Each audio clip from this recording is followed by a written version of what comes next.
El vasto universo de Tensura está lleno de una profundidad increíble, con misterios que aún persisten hasta el día de hoy. La era de la creación del cielo y la tierra, la existencia de altos humanos mucho antes que los humanos comunes y muchos otros enigmas que siguen fascinando a los fans. En este video, exploraremos cronológicamente la historia de Tensura, enumerando y detallando los principales periodos que van desde la creación por Beldanava hasta el nacimiento de Rimuru.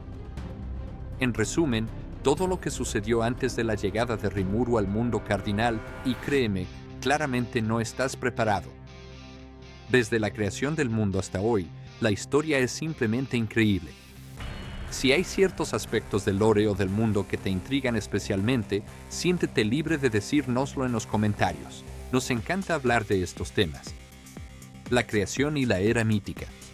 Todo realmente comienza con Beldanava, el hermano mayor de los verdaderos dragones, el dios creador supremo, conocido como el dragón rey de las estrellas. Él es el responsable de la fundación del mundo de Tensura tal como lo conocemos hoy en día. La fecha exacta del nacimiento de este universo sigue siendo un completo misterio, pero lo que sí sabemos con certeza es que incluso antes de la separación del cielo y la tierra, en una época en la que no existía ni el vacío ni la materia, Beldanava dio vida a entidades fundamentales. Del gran Espíritu Santo de la Luz nacieron los 7 ángeles primordiales. Del gran Espíritu Santo de la Oscuridad, como reflejo, nacieron los 7 demonios primordiales, esas sombras que forman a los originales. Para entender mejor a los serafines, fueron creados específicamente para ayudar a Beldanava en su colosal obra. El primero de todos ellos fue Feldvai, a quien hoy conocemos como el Rey Fantasma. Originalmente, los serafines no eran más que ángeles carentes de autoconciencia, simples voluntades sin ego.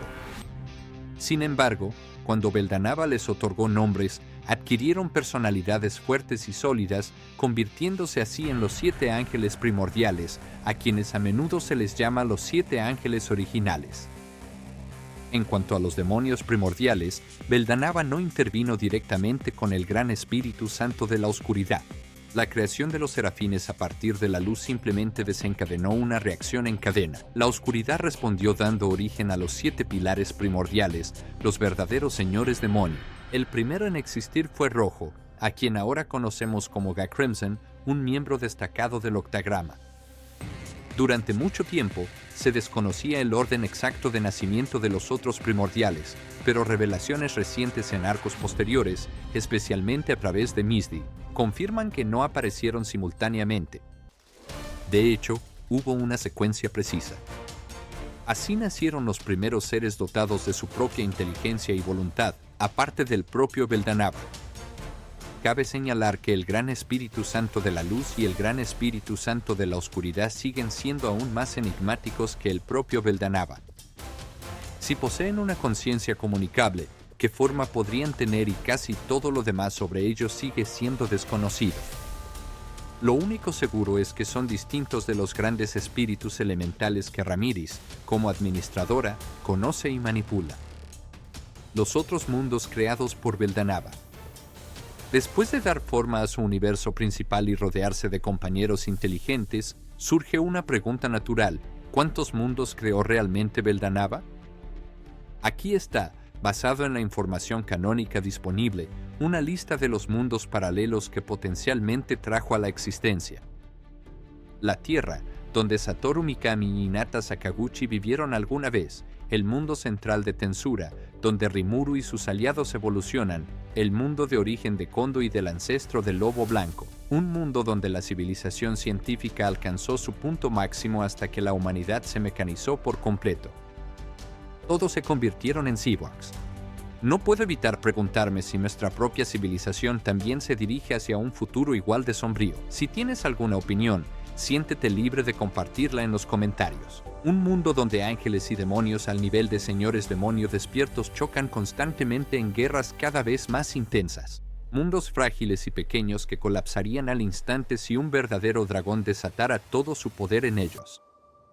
Un mundo casi completamente desprovisto de partículas mágicas, lo que hace imposible la magia. Un mundo clásico centrado en espadas y magia. Un mundo interestelar que existe o se extiende a través de múltiples estrellas a escala cósmica, no limitado a un solo planeta o a un solo sistema solar.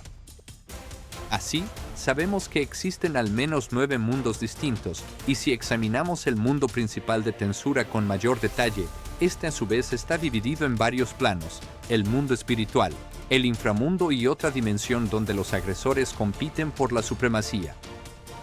La búsqueda de la diversidad de Beldanaba. Una vez que su deseo de compañía se cumplió con el nacimiento de los serafines y los primordiales, Beldanaba dirigió su atención hacia un nuevo desafío. Deseaba ver el surgimiento de civilizaciones ricas y diversas impregnadas de múltiples culturas. Para lograr esto, buscó, por encima de todo, una floreciente diversidad biológica. Con este objetivo en mente, creó al ancestro divino, Twilight Valentine. Twilight entonces analizó su propio cuerpo para dar origen a los altos humanos y a los vampiros. Alrededor de la misma época, Beldanaba dio vida a otras dos figuras importantes: Dagruel, la encarnación terrestre, soberano y papa de los gigantes, y Ramiris, reina de los espíritus y administradora estelar. Una pequeña aclaración sobre Ramiris: fue el propio Beldanaba quien le dio su nombre, pero en su estado actual, algo despistado, ella ha olvidado por completo este origen divino. En cuanto a Dagruel, tiene 2 hermanos, Fen y Graseward, y durante la era mítica, los 3 juntos formaron al dios de la destrucción, Asura, esparciendo el caos por toda la tierra. Se atrevieron a desafiar al propio Beldanaba, pero fueron derrotados y sellados. Tras su aplastante derrota a manos de Beldanaba, Dagruel y su hermano Graseward, a diferencia de Fen, quien persistió en su rebelión, juraron lealtad. A Dagruel entonces se le confió un deber sagrado. Se convirtió en el guardián de la escalera que conduce al lugar de origen de Beldanaba, el Palacio de las Estrellas Celestiales, conocido como el Pabellón de la Comunicación Celestial, que conecta dimensiones.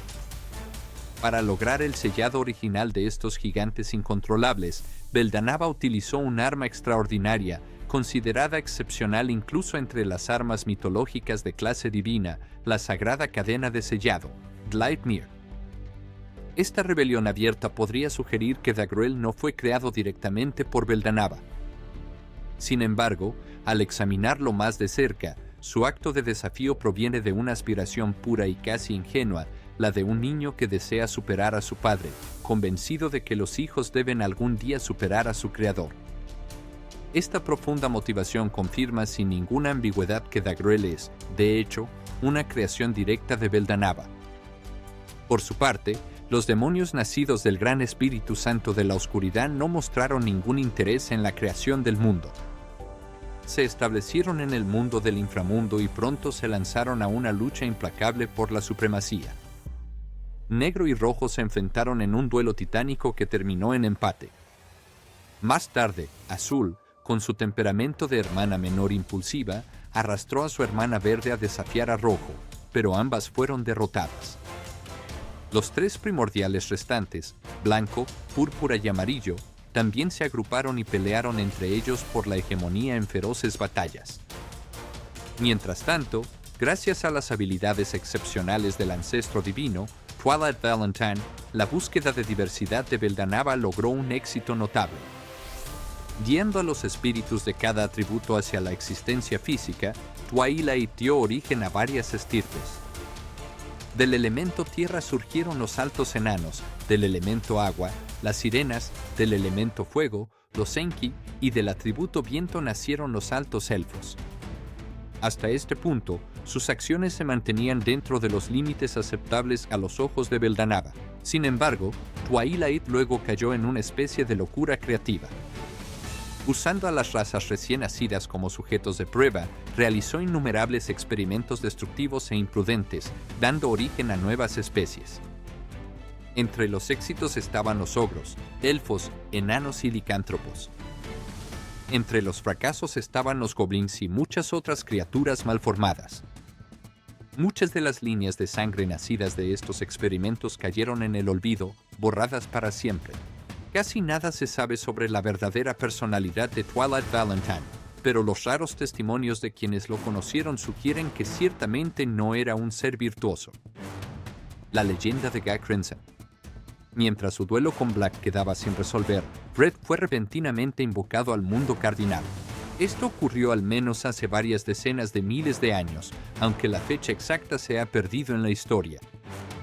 Un alto humano llamado Jail, originario del imperio ultrapoderoso y supermágico que buscaba unificar el mundo, le ordenó destruir todos los reinos rivales. Obedeciendo ciegamente estas órdenes, Red desató el hechizo de destrucción a gran escala Deathstreak, aniquilando indiscriminadamente a los altos humanos enemigos. Luego, dejándose llevar por su propia naturaleza, también arrasó el imperio mismo y mató personalmente a Jail. Libre y habiendo recuperado completamente su poder, Red se nombró a sí mismo Guy y comenzó a invocar a sus propios sirvientes. Primero, a Blue y Green, a quienes trajo como subordinados directos, luego les otorgó los nombres de Ren y Misty, respectivamente. Así nació el clan indiscutido de Guy, que vagaba por el mundo, disfrutando cada momento. Con el tiempo, Ren y Misty a su vez invocaron sus propios linajes, y la influencia de Guy continuó expandiéndose, formando un imperio verdaderamente titánico. Al mismo tiempo, en mundos paralelos que abarcaban múltiples dimensiones, la humanidad dio sus primeros pasos. Frágiles y vulnerables, los humanos necesitaban protección para poder sobrevivir en este universo despiadado. Por orden directa de Beldanava, los serafines descendieron y eliminaron metódicamente a las deidades locales y otras entidades dominantes que amenazaban a estas jóvenes civilizaciones. El propio Guy llegó a encariñarse con la humanidad. Acompañado por Ren y Misty, recorrió las tierras, exterminando bestias mágicas que devastaban aldeas, erradicando los restos del imperio supermágico y brindando ayuda invaluable a la naciente raza humana. Con el tiempo, estas hazañas heroicas se transformaron en mitos y leyendas que aún se cuentan hoy en día, eventos de hace varias decenas de miles de años. Ahora entramos en un periodo tan antiguo que incluso la narrativa principal de Tensura suele agruparlo bajo la vaga etiqueta de hace más de 2000 años. Sin embargo, ciertas pistas, como los recuerdos acumulados durante varios millones de años por el ángel que poseyó a Pulcinella en el volumen 17, sugieren que la historia de este mundo se remonta mucho más atrás, al menos varios millones de años. Guy y su clan continuaron protegiendo a la humanidad mientras eliminaban sin piedad a quienes consideraban tontos o peligrosos, disfrutando de una existencia pacífica y entretenida. Un día, Guy finalmente se encontró con el propio creador, Beldanava. La ubicación exacta de este encuentro sigue siendo desconocida, pero Guy lo reconoció al instante como el Ser Supremo, el verdadero amo del universo. Sin dudarlo, lo desafió a un combate. A pesar de todo su poder, Guy fue derrotado sin la menor dificultad. Su legendaria confianza quedó completamente destrozada. Resignado y, de manera extraña, satisfecho, le pidió a Beldanava que le diera el golpe final, pero eso no sucedió. En cambio, nació una amistad entre ellos. Contento de contemplar la floreciente diversidad de su mundo, Beldanava, sin embargo, le confió a Guy una misión crucial: asegurarse de que esta creación no colapsará bajo su propio peso. Guy aceptó convertirse en su representante, su agente secreto actuando desde las sombras, antes de asumir abiertamente el papel de señor demonio encargado de mantener el equilibrio.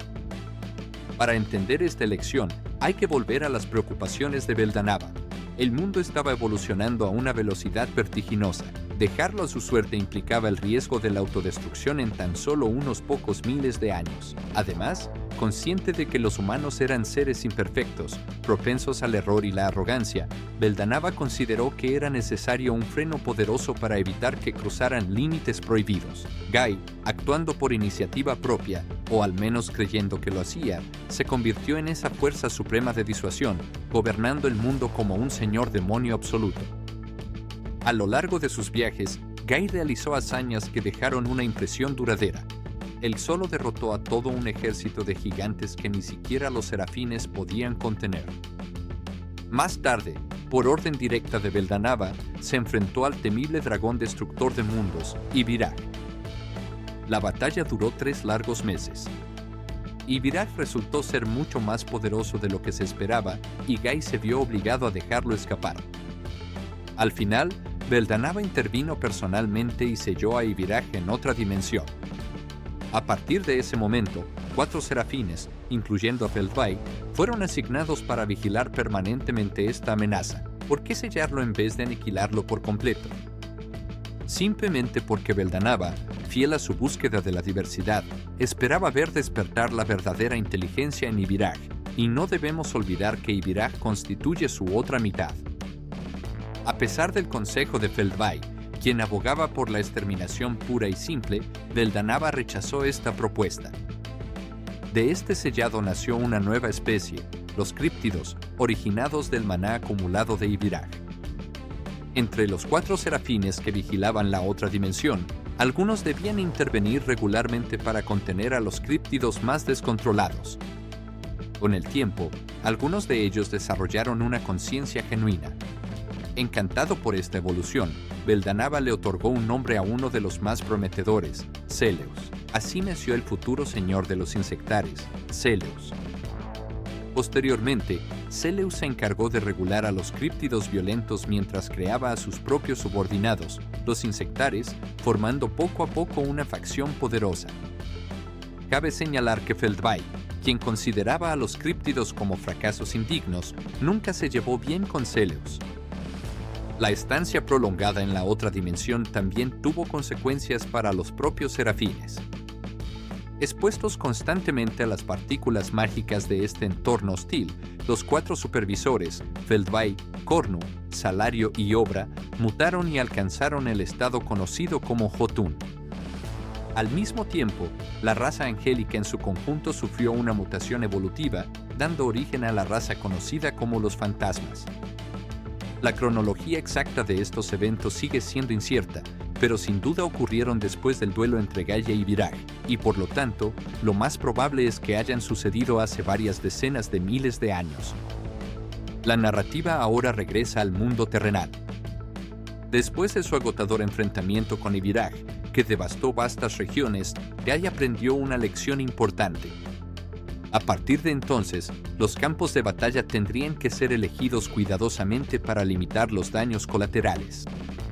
Luego descubrió las ruinas del castillo del antiguo imperio supermágico que una vez lo había invocado y decidió convertirlo en su residencia. Apenas se había instalado, recibió la inesperada visita de la hermana menor de Beldanaba y primogénita entre los verdaderos dragones, Belsar, el dragón blanco del hielo eterno. En un instante, el palacio quedó sepultado bajo una tormenta de nieve y hielo. La batalla que siguió fue titánica, pero al final Belsar reconoció el valor de Guy.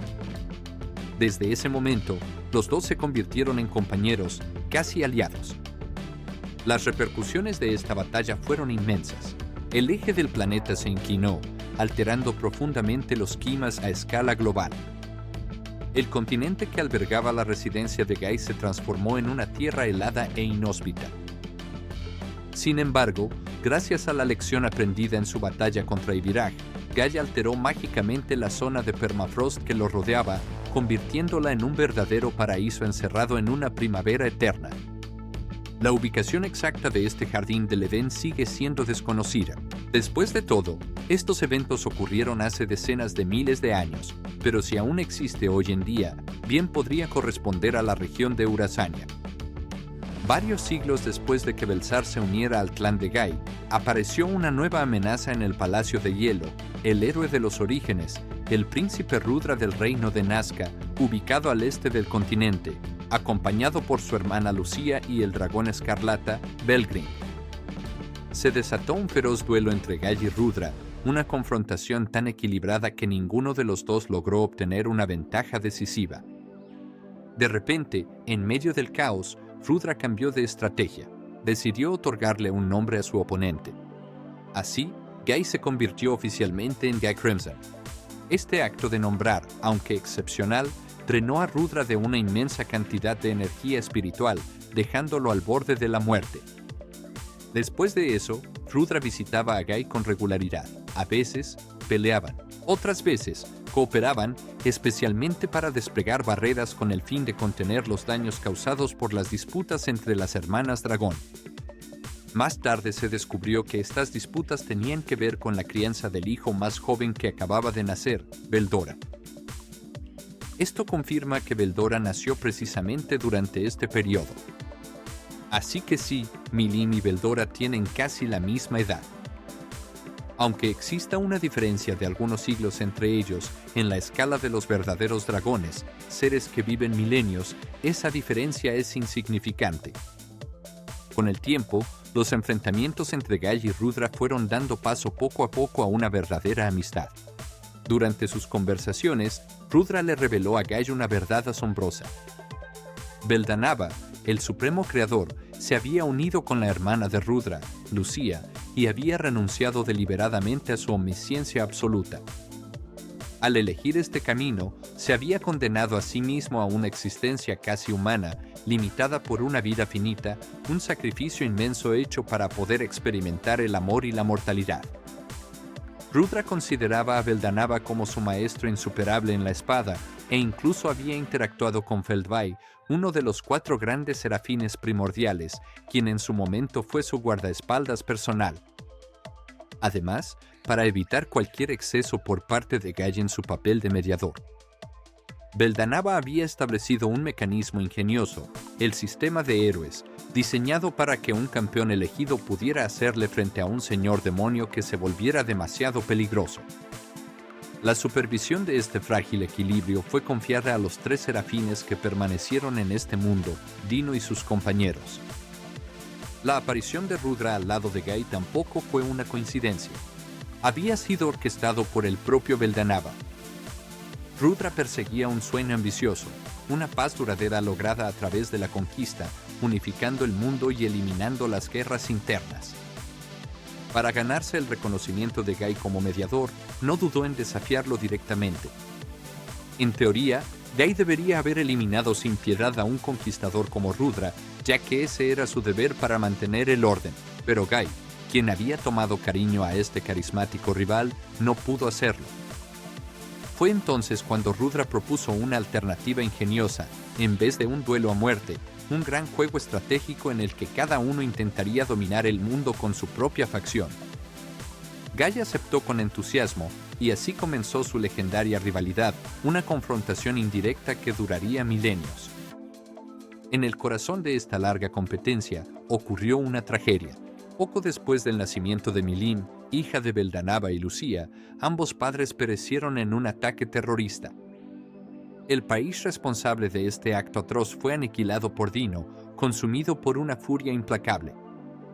Así fue como se desarrollaron los acontecimientos para Dino. Como uno de los serafines que no había sido enviado a vigilar la otra dimensión, había recibido de Veldanava la misión de velar por el mundo terrenal. Mientras viajaba por las tierras, se enteró de las brutales muertes de su creador y de Lucía. Enloquecido por la rabia y el odio, arrasó por completo el poderoso reino responsable sin la menor contención. Sin embargo, aún quedaba en él un fragmento de racionalidad. Esta actitud a medias lo sumió en un profundo vacío existencial, llevándolo a caer en la decadencia, una verdadera caída angelical. Sin el apoyo de sus compañeros serafines, Pico y Garazán, Dino probablemente habría optado por borrarse por completo, sin ningún apego a este mundo. Sin embargo, durante los miles de años siguientes, continuó cumpliendo fielmente su papel de vigilante. Un día, descubrió a Milim, el valioso vestigio dejado por su amado maestro. Para Dino, solo había un verdadero señor, Veldanava, así que se conformó con observar al niño desde lejos sin intervenir directamente. Sin embargo, esta presencia discreta le dio un nuevo propósito, disipando el aburrimiento mortal que lo carcomía. Acontecimientos de hace varios miles de años. Ahora pasamos a un periodo más reciente dentro de esta vasta cronología, varios miles de años antes de la era actual, siguiendo el orden de los eventos más antiguos registrados. Todo comenzó en las tierras del antiguo superimperio mágico, donde los altos humanos habían reinado supremos, el superestado mágico de Soma. Una princesa real, afligida por una maldición sin sentido, fue transformada en una de Atman y renombrada como Kasalim. Poco después, Soma cometió lo imperdonable. Los nobles mataron al adorable pequeño dragón elemental, la mascota de la joven princesa dragonoide, Milin. Impulsada por el dolor y la furia, Milin desató su ira y aniquiló por completo el reino. Este acto marcó su despertar como una verdadera señor demonio, un poder aterrador. Pero la rabia de Milin no terminó ahí. Siguió devastando las regiones circundantes hasta que Gaia intervino personalmente. Estalló una batalla titánica que duró 7 días y 7 noches completos. Aunque Ramiris, la reina de los espíritus elementales, finalmente intervino y detuvo el enfrentamiento de manera directa, las repercusiones de esta batalla fueron inmensas y numerosas. El santo vacío de Damargania quedó aislado. Las tierras áridas se convirtieron en un desierto aún más hostil. El estado supermágico de Soma colapsó de forma permanente. Casalim perdió su refugio, a sus caballeros leales y a los ciudadanos que apreciaba. El pequeño dragón de Milim, resucitado, se transformó en un temible dragón del caos. Los elfos sobrevivientes se unieron a Casalim en varias regiones. Con la excepción de aquellos revividos por Casalim, todos los elfos expuestos al dragón del caos mutaron en elfos oscuros. Sarion Grimwald repelió al dragón del caos a costa de sufrir heridas graves, quedando al borde de la muerte. En cuanto al aislamiento de Damargania, las energías devastadoras de Milim y Gai fueron proyectadas a una dimensión separada para limitar el daño, pero una porción residual permaneció en forma de una tormenta de arena corrosiva, aislando al reino del resto del mundo durante siglos. En cuanto a los ciudadanos de Soma, aunque perecieron, Casalim utilizó el hechizo prohibido, Cumpleaños, para sacrificar sus almas y dar vida a 3 poderosos hombres de la muerte, Fuotman, Tyr y Clayman. Finalmente, en lo que respecta al dragón del caos, durante el despertar de Milim como señor demonio, su pequeño dragón elemental volvió a la vida en una forma corrompida, un monstruo carente de conciencia y movido únicamente por la malicia pura. Milim no fue directamente responsable de esta transformación, pero las consecuencias fueron catastróficas. Los miembros sobrevivientes del clan élfico que se unieron a Casalim fueron contaminados por el aura del dragón del caos, malditos y transformados en un linaje oscuro, los elfos oscuros. El clan de Casalim, los de Atmen, logró resistir la terrible maldición del dragón del caos, pero un descubrimiento cruel sumió a Casalim en la más profunda desesperación. A diferencia de Milim, ellos no eran inmunes de forma innata a esta corrupción. Esta diferencia insuperable rompió algo dentro de él.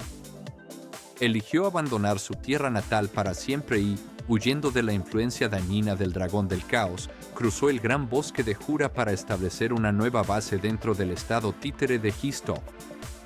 Más adelante, dentro del linaje de la dinastía mágica de Sarion, el emperador Sarion, padre de Elmesia y esposo de Silvia, se enfrentó al dragón del caos como un héroe. Logró hacerlo retroceder, pero a costa de una herida catastrófica. Su cuerpo fue seccionado desde el pecho hacia abajo, quedando mutilado y en estado crítico, al borde de la muerte. Fue entonces cuando Casalim, que pasaba por ahí por un giro del destino, lo salvó y provocó que renaciera dentro de su clan en la forma de Wander Pierrodoplas. Sarion ahora la place, sin embargo, perdió todos sus recuerdos anteriores. En ese preciso momento, Silvia ya llevaba en su vientre a su hija, la futura emperatriz Elmesia.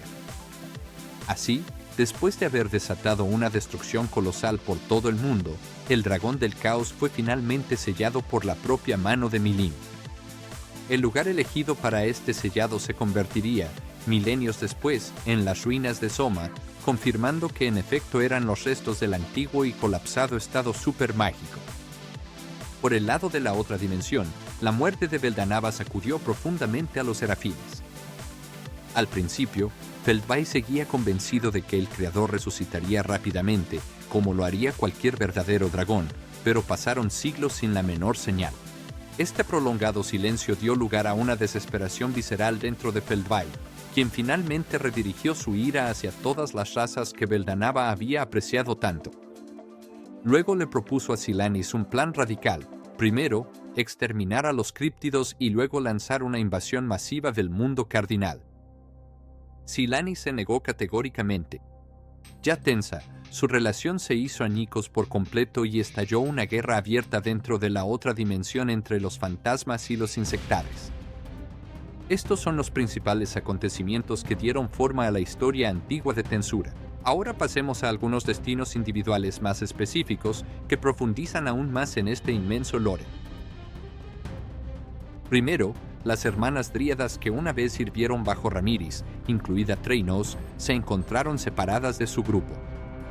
Beldora, que aún era joven y andaba errante en ese entonces, las tomó bajo su protección. Más adelante, se convirtieron en las guardianas oficiales del gran bosque de Jura. En cuanto al trágico final del ancestro divino, Twilight Valentine, sus experimentos habían sobrepasado todos los límites hasta el punto de que incluso Guy llegó a preocuparse. Al final, su creación más perfecta, Luminous Valentine, lo destruyó con sus propias manos. Se sabe que Lúmenes usó el hechizo supremo de magia sagrada Disintegration en ese momento, ya con la misma actitud fría y elegante por la que es conocida hoy en día. Aunque el ancestro divino la llamaba hija, en realidad era una extensión de sí mismo, una especie de clon o división perfecta. Y ya que ando generoso, ya hice un video completo sobre Lúmenes y su verdadera identidad, disponible en el canal. Vayan a verlo después. También cabe señalar que, bajo el dominio del ancestro divino, varias personas llevaron el título de emperador. Entre aquellos cuyos roles se conocen está Jail, fundador del Imperio Supermágico. Lúmenes, una obra maestra absoluta, futura fundadora del Santo Imperio de Lubelius. Silvia, madre de Elmesia, quien se posicionó como un apoyo discreto para ayudar a los altos elfos. El ancestro de los enanos, ya desaparecido en la era actual y un antecesor lejano del rey Gazel. Fue durante este periodo que la Valpurgis original, que al principio no era más que una simple reunión de té entre Guy, Milim y Ramiris, se expandió con la entronización de nuevos señores demonio, Dagruel, Númenes y Dino. En el mundo demoníaco, también debemos mencionar a Veyron, un duque al servicio de Ultima, quien vivió más de 4000 años. Aparte de unas cuantas derrotas a manos de Mos, siempre encarnó una lealtad incorruptible. Más de 2000 años antes de la era actual, ahora entramos en los acontecimientos que ocurrieron hace más de 2000 años. Elmesia, hija del héroe Sarrión y Silvia, fundó la prestigiosa dinastía mágica de Sarrión. El símbolo más emblemático de este imperio es el inmenso árbol divino, dentro del cual se encuentra la capital, el Nensarrión, una ciudad famosa por estar literalmente entrelazada con el árbol sagrado. Este inmenso árbol divino, que simboliza la dinastía de Sarrión, cumple una función mucho más vital de lo que podría parecer. Estabiliza las partículas mágicas de todo el mundo. Es gracias a él que las consecuencias devastadoras de la legendaria batalla entre Guy y Milim, que duró 7 días y 7 noches, quedaron en gran parte confinadas al árido desierto, un hecho que evitó una catástrofe planetaria. Ahora pasemos al camino de Luminous Valentine como señor demonio. Primero unificó a los vampiros bajo su estandarte y fundó un estado en el que vampiros y humanos coexistían, pero en ese momento, esta coexistencia aún se basaba puramente en la dominación por la fuerza. El primer reino así creado albergaba el espléndido castillo Rosa Nocturna, una fortaleza de belleza encantadora. Hablamos de él en pasado porque Beldora, en uno de sus arrebatos incontrolables, devastó por completo el país y redujo Rosa Nocturna a un montón de ruinas lamentables.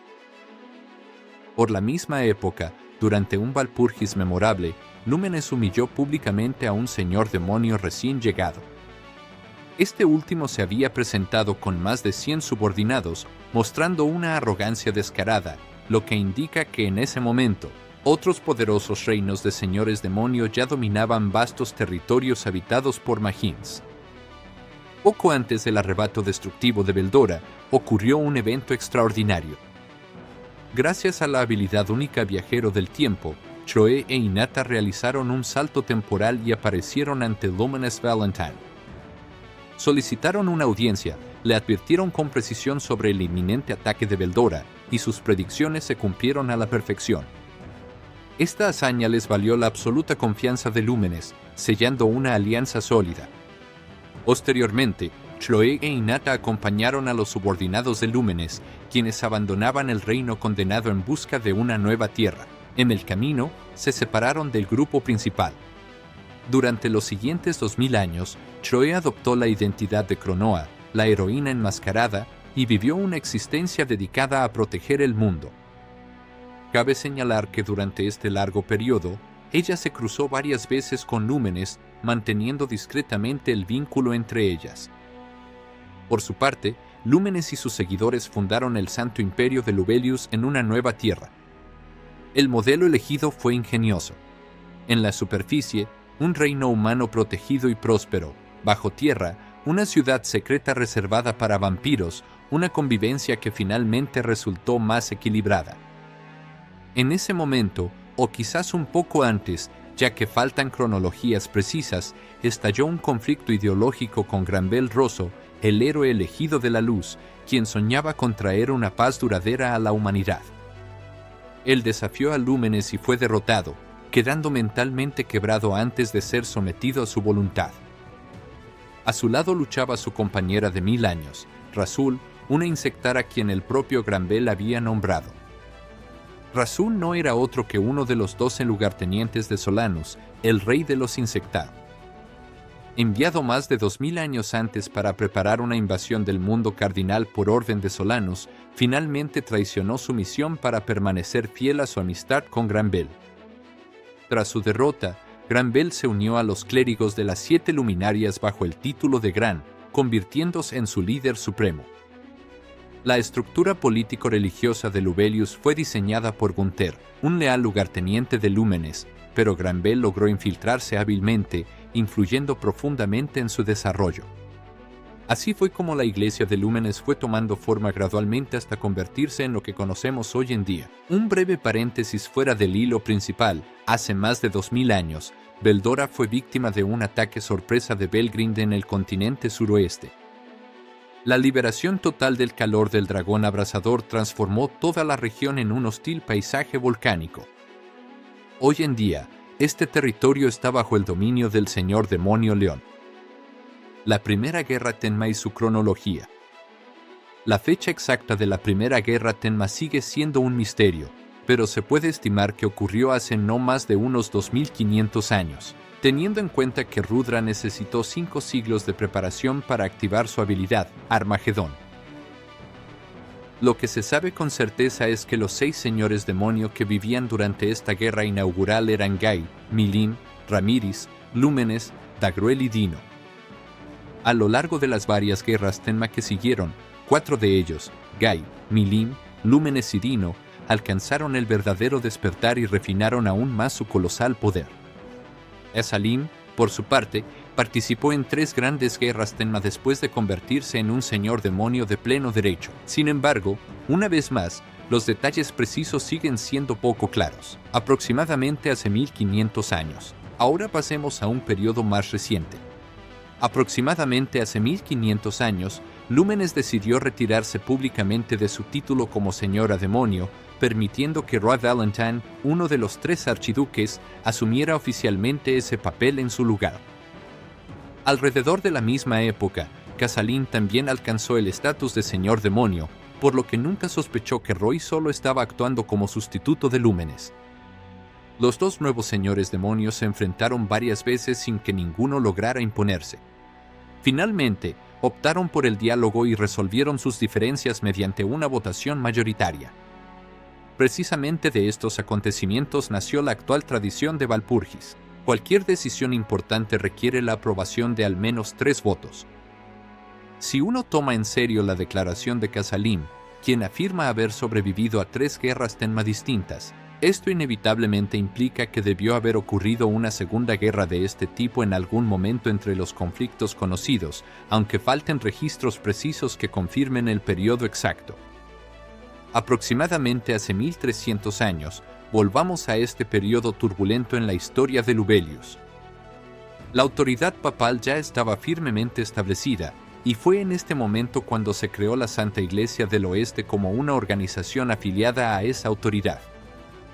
Al mismo tiempo, la religión de Lúmenes se expandió masivamente por las naciones occidentales, convirtiéndose en una fuerza espiritual dominante y ampliamente reconocida. Granbel Rosso, aún activo desde las sombras, fundó el Consejo de Naciones Occidentales. En paralelo, desplegó a los caballeros del templo en cada país miembro, fortaleciendo metódicamente su influencia. Aunque la Iglesia continuaba sus actividades externas con vigor, una corrupción corrosiva ya estaba carcomiendo sus rangos más altos.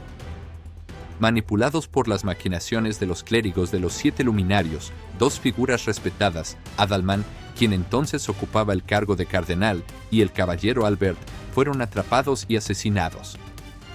En respuesta a esta decadencia persistente, Louis Valentine, uno de los 3 archiduques subordinados a Lúmenes, quien públicamente cumplía el papel de papa, ordenó a los clérigos de los 7 luminarios restaurar el orden.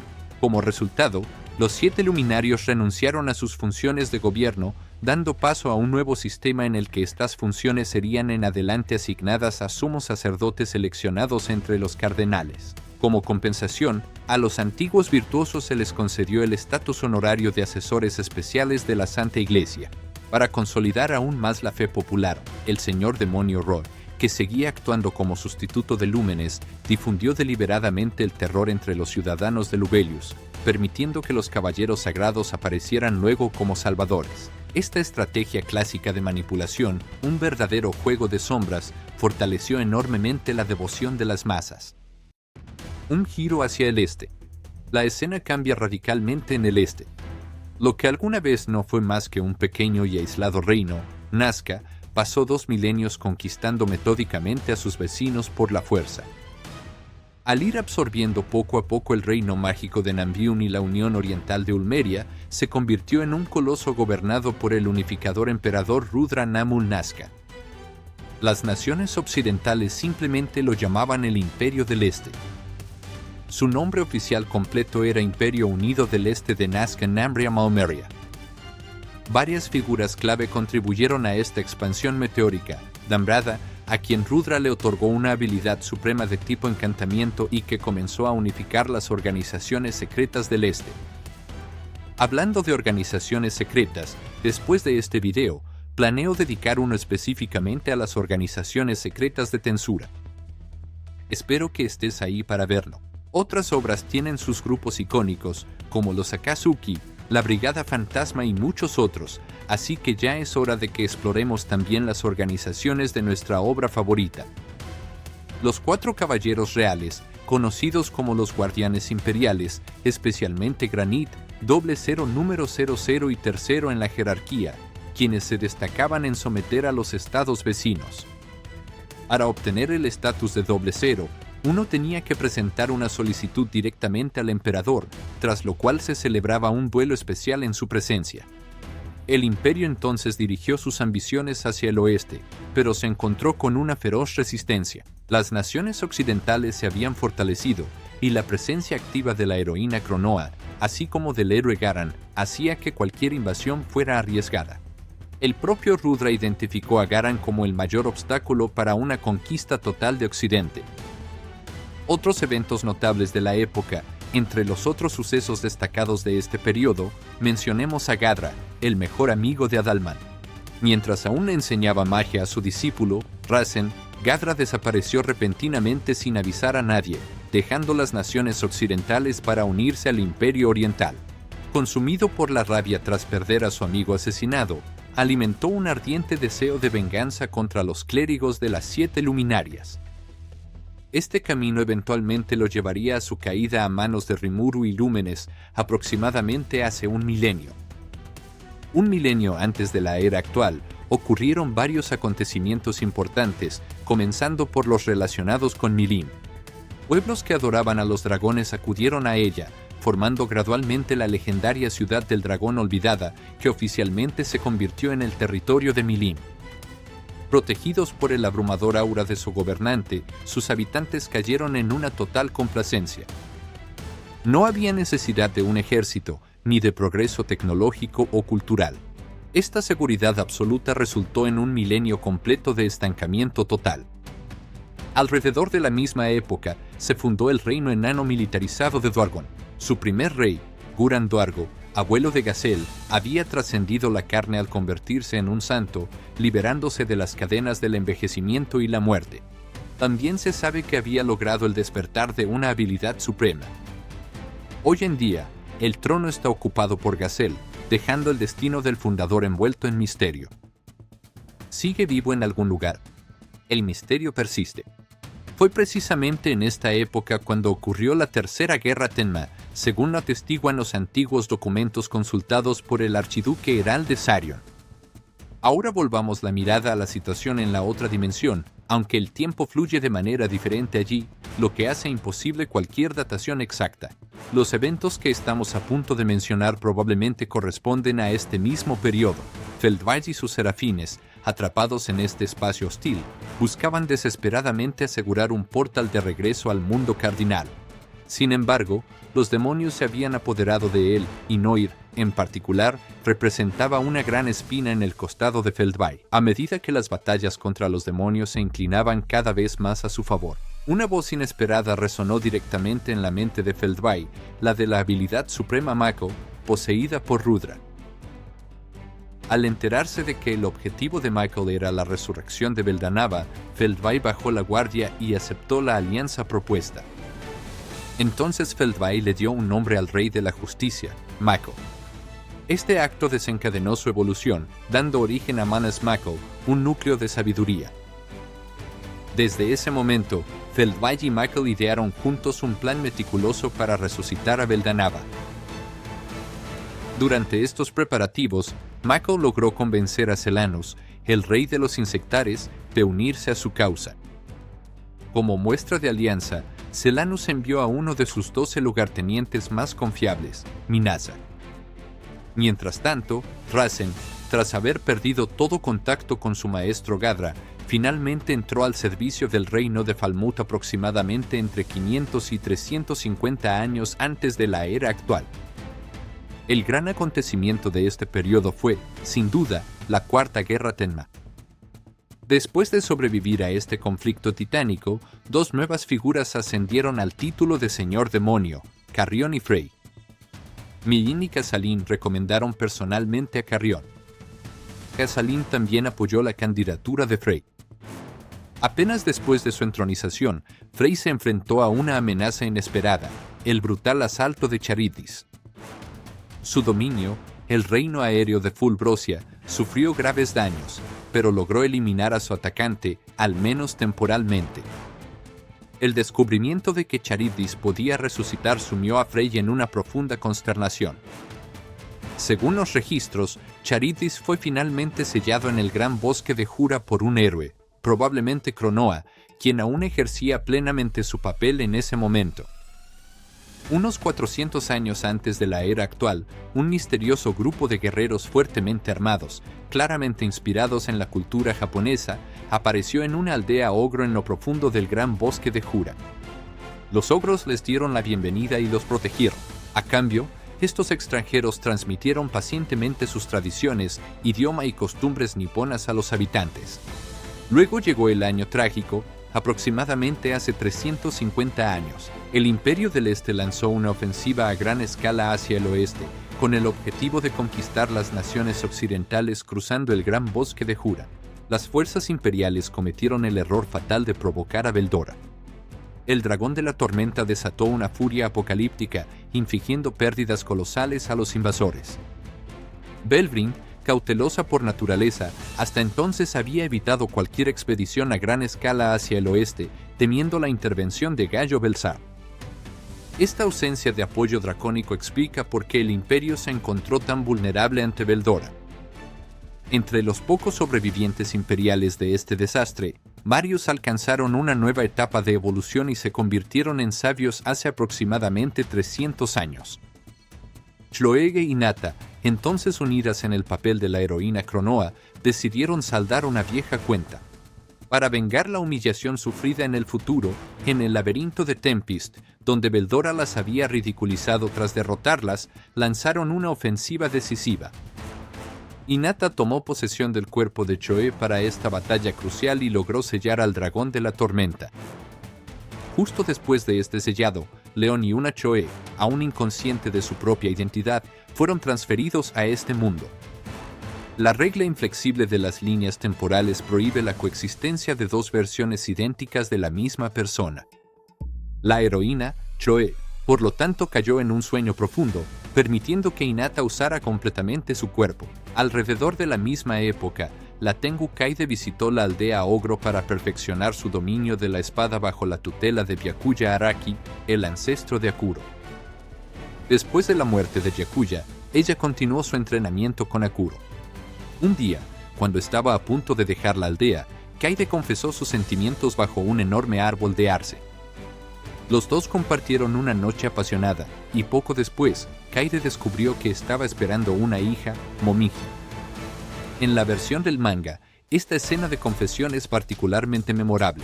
Kaide literalmente se lanza sobre Akuro en el momento en que pronuncia sus palabras. En paralelo, Byakuya Araki renació en la forma de un demonio llamado Ajera y se unió a los subordinados de carrera.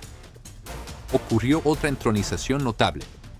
Flyman se convirtió oficialmente en un señor demonio. En esta etapa, el consejo contaba con 10 miembros, los 6 de la segunda generación, más Casalim, Clayman, Frey y Carrión. Es probable que durante este periodo las reuniones de Valpurgi se multiplicaran, ya que los señores demonios se enfrascaban en largos debates sobre el nombre oficial que debían darle a su consejo. El sellado de Veldora también llevó a la firma de un pacto solemne entre los señores demonio. El Gran Bosque de Jura fue declarado una zona inviolable hace aproximadamente 200 años.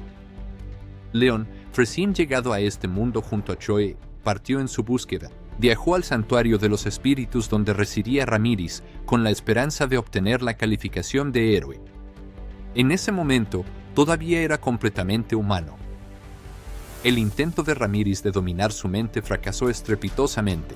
León resistió e incluso casi logró revertir el control. Derrotada, Ramírez de todos modos le otorgó el título. Luego, León intentó invocar a un antiguo espíritu superior, un maestro del conocimiento, para obtener pistas sobre Choe. El espíritu de luz que respondió reconoció sus cualidades heroicas y aceptó un contrato. Desafortunadamente, no se proporcionó información útil. Frustrado, León se apoderó por la fuerza del espíritu superior de fuego, Ifrit. Según Ramírez, tenía lágrimas en los ojos durante esta escena. Dada su capacidad para superar las pruebas de Ramírez por sí mismo, es muy probable que Silvia ya lo hubiera tomado como discípulo en ese momento, enseñándole las artes de la esgrima y la magia. Más tarde, León fue abandonando gradualmente su papel de héroe y se proclamó a sí mismo como un señor demonio.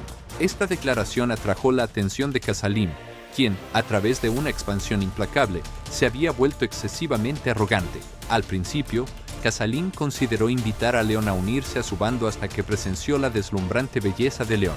Consumido por los celos, atacó sin evaluar adecuadamente la fuerza de su oponente y fue aplastado sin piedad.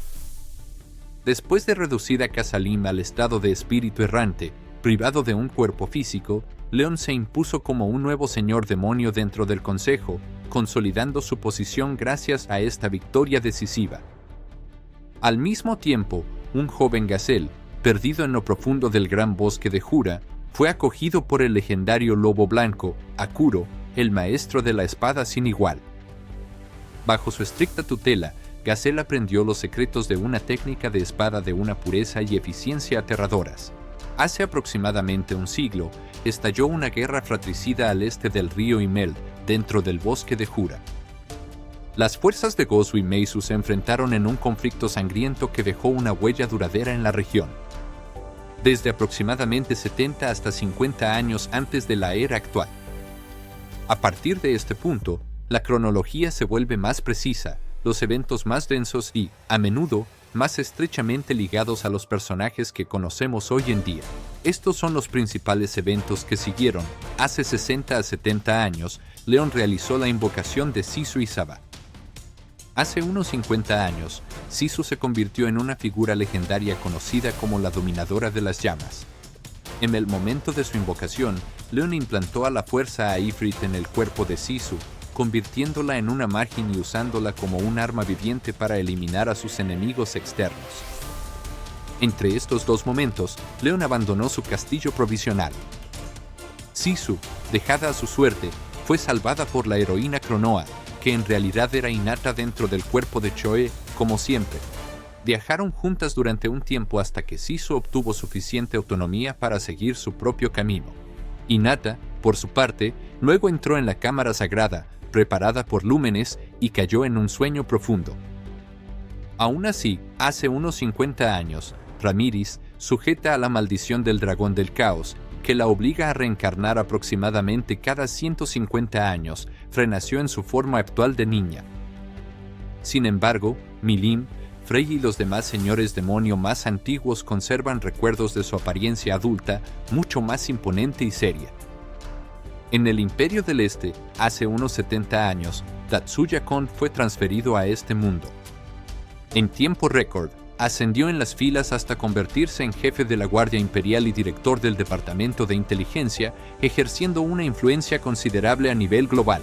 Íntegro y despiadado, purgó el imperio de corrupción y conspiraciones internas. En 7 décadas, prácticamente había erradicado todas las influencias nocivas dentro de la corte. Desde aproximadamente 40 hasta 20 años antes de la era actual, los eventos notables de este periodo son los siguientes. Hace unos 40 años, en Falmouth, el mago jefe de la corte, Rasen, invocó a Folgan. Hace unos 30 años, en el Imperio del Este, los avances científicos volvieron obsoleta a la Legión Mágica liderada por Gadra, la cual fue disuelta posteriormente. Hace unos 20 años, en la frontera entre Histaf y el Imperio, el territorio de los Yoma, el pueblo natal de Kumara, fue aniquilado por Kansis. Folgan fue nombrado jefe de los caballeros y se convirtió en un amigo cercano y leal de Rasen. En cuanto a la madre de Kumara, la bestia primordial, 9 cabezas, ella había vivido durante varios milenios. A pesar de su abrumador poder, despreciaba la violencia y valoraba la paz. Fue precisamente esta naturaleza pacifista la que la hizo vulnerable.